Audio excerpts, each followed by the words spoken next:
उद्देश्य जो है वो जहाँ एक और आप सभी से मिलना है, वहीं साथ ही साथ प्रदेश सरकार की जो उल्लेखनीय उपलब्धियां रही हैं और जो स्वर्णिम 4 वर्ष हमारी सरकार के रहे हैं, ठाकुर जयराम जी के नेतृत्व में जिस प्रकार से सर्वांगीण विकास हिमाचल प्रदेश का हुआ है और हमारी सरकार ने हर वर्ग को स्पर्श करने का प्रयास किया है, और उसमें से भी मुझे लगता है कि जिन वर्गों को सरकार के सहारे की सबसे ज़्यादा आवश्यकता होती है, उन वर्गों के साथ संवाद भी हमने स्थापित किया है और ऐसे वर्गों के हित के हेतु विशेष तौर से जो कल्याणकारी योजनाएं सामान्य ठाकुर जयराम जो हमारे सामान्य मुख्यमंत्री हैं उनके माध्यम से जो लागू हुई है, तो इस वर्ग को जिसको सबसे ज़्यादा सरकार के सहारे की आवश्यकता होती है, उसको लाभ पहुंचाने का काम जो है हमारी सरकार ने किया है। साथ ही साथ बड़ी योजनाएं, बड़े प्रोजेक्ट्स जिससे प्रदेश में रोजगार के साधन उपलब्ध हों और प्रदेश के विकास को जिससे गति मिले, ऐसे बड़ी योजनाएं, ऐसी नवीन योजनाएं, ऐसी नई परियोजनाएं भी हिमाचल प्रदेश सरकार ने अपने इन 4 वर्षों के कार्यकाल में कार्यान्वित की हैं। ये हमारा बहुत सौभाग्य है कि देश में इस समय प्रधानमंत्री नरेंद्र मोदी जी के नेतृत्व वाली भारतीय जनता पार्टी की सरकार है और एक एक योजना के माध्यम से तकरीबन आधी आबादी हमारे देश की अलग अलग योजनाओं के माध्यम से उसको लाभ पहुंचाने का काम जो है वो नरेंद्र मोदी जी की सरकार के द्वारा हुआ है। और मैं ये समझता हूं कि नरेंद्र मोदी जी की सरकार का ही हमने अनुकरण किया है। हमने इस तरह से अनुकरण किया है कि सरकार की सबसे ज्यादा आवश्यकता जिस वर्ग को होती है, तो उस वर्ग को जो है सरकार सहारा दे।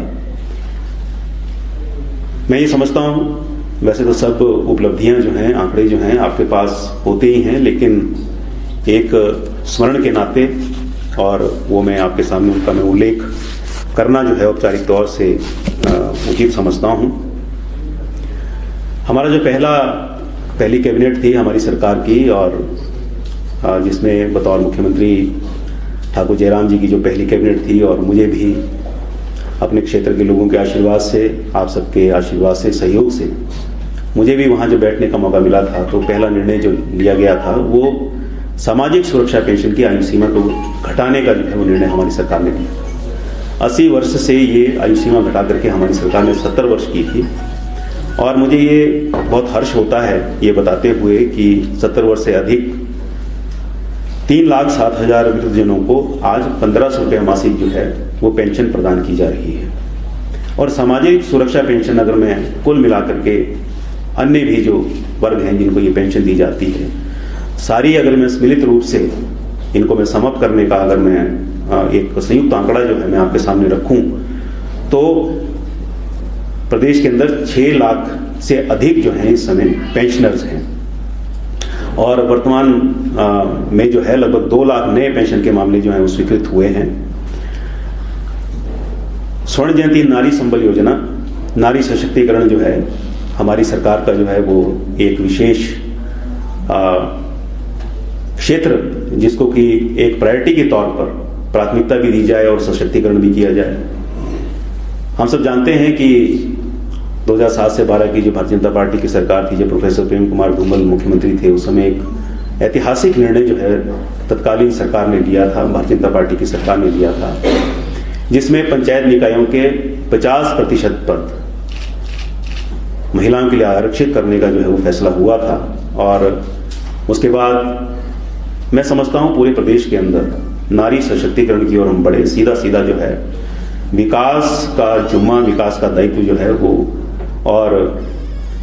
घर से निकल करके, चूल्हे चौके से निकल करके नारी शक्ति को प्रत्यक्ष रूप से अपना योगदान जो है वो विकास में करने में जो है उनका योगदान जो है वो सुनिश्चित हुआ था उस योजना के माध्यम से। वर्तमान सरकार ने स्वर्ण जयंती नारी संबल योजना के तहत 65 वर्ष से लेकर के 69 वर्ष तक की आयु वर्ग की जो मातृशक्ति है, महिलाएं हैं, उनको 1,000 रुपये मासिक पेंशन जो है वो देने का जो है वो निर्णय लिया है। हम सब जानते हैं कि गृहिणियां जो कि घर में रहती हैं, जिनको कोई पारिश्रमिक नहीं मिलता है और जिनका परिवार को एक रखने में, समाज को एक रखने में, समाज को दिशा देने में भी जिनका बहुत बड़ा योगदान होता है, तो उनको सशक्तिकरण के नाते जो है ये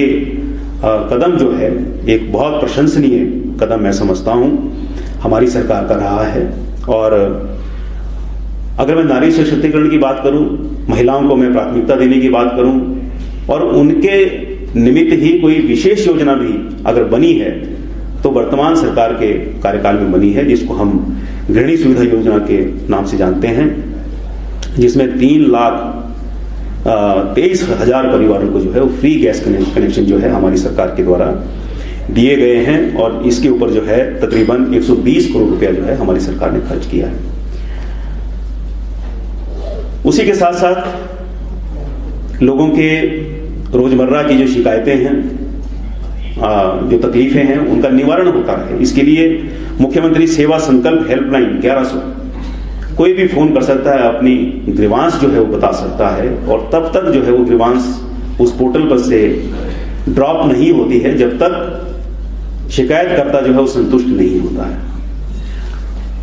और मैं ये समझता हूं कि इस माध्यम से घर बैठे लोगों की समस्या का समाधान जो है वो और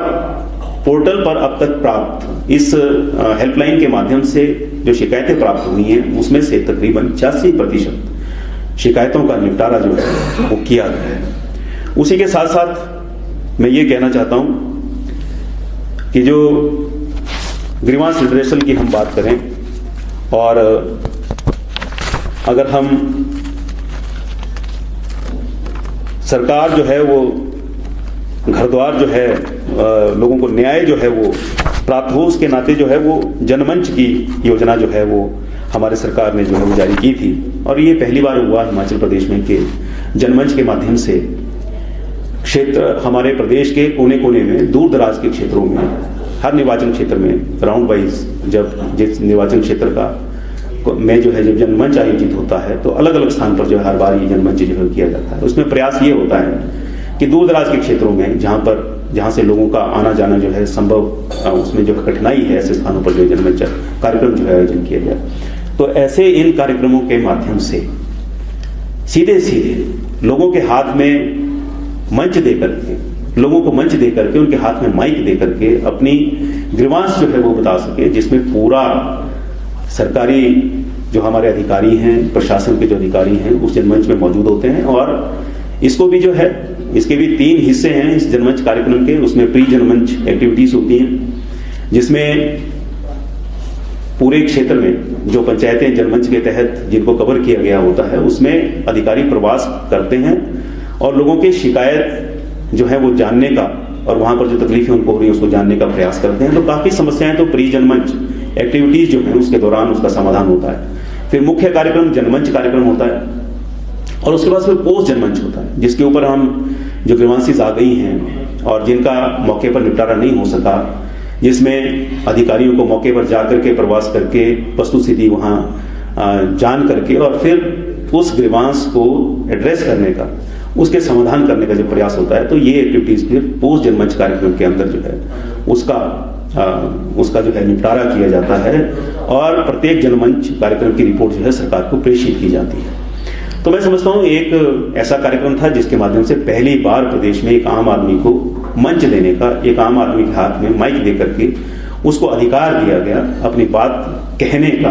क्योंकि सरकार जो है वो लोग बनाते हैं, लोगों के लिए सरकार बनती है, लोगों के कल्याण के हेतु, हित के हेतु जो है वो सरकार का गठन होता है। और इस उद्देश्य की पूर्ति के हेतु कि हमारी जवाबदेही, ठाकुर जयराम जी की सरकार की जवाबदेही, भारतीय जनता पार्टी की सरकार की जवाबदेही लोगों की प्रति है, इसलिए लोगों को कार्यालयों के चक्कर न काटने पड़े और सरकार जो है लोगों के पास जाए। इस The Dream Fulfilling Boarding School, Durga Public School, Solan. The school has the rare distinction of nurturing kids to national and international level in sports. Our career-oriented education produces doctors, engineers, armed officers, and students studying abroad. The high quality food, hostel facilities, hobbies, and teachers prepare the children to give their 100% effort throughout their life.